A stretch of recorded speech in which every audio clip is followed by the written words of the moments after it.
మీకు ఒక రకమైనటువంటి వెసులుబాటు ఉందని చెప్పి వచ్చే ఇన్వెస్టర్స్ని 3 ప్రాంతాల్లో కూడా పెట్టేటట్టుగా ఒక స్ట్రాటజీతో ముందుకెళ్ళటం వల్ల ఈరోజు రాష్ట్ర వ్యాప్తంగా అన్ని ప్రాంతాల్లో కూడా పెట్టుబడులు రావడం అనేటువంటిది జరిగింది.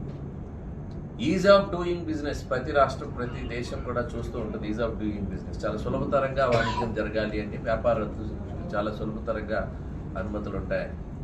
బట్ మనం ఈరోజు స్పీడ్ ఆఫ్ డూయింగ్ బిజినెస్ ఈ పదాలు ఎక్కువ వాడుతున్నది కారణం సులభతరమే కాదు, వేగంగా ఈరోజు అడ్మినిస్ట్రేషన్ ఉంది.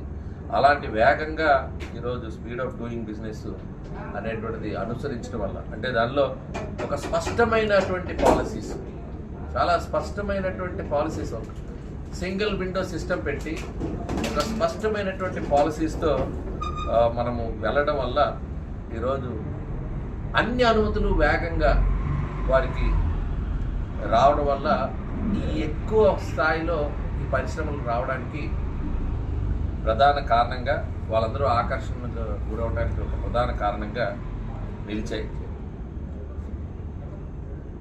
ఒక స్పష్టమైనటువంటి విజన్ కూడా చంద్రబాబు నాయుడు గారు కానీ లోకేష్ గారు ఆ విజన్ వల్ల కూడా మనం ఈ భారీ ఎత్తున ఒప్పందాలు జరగడానికి కారణమైంది.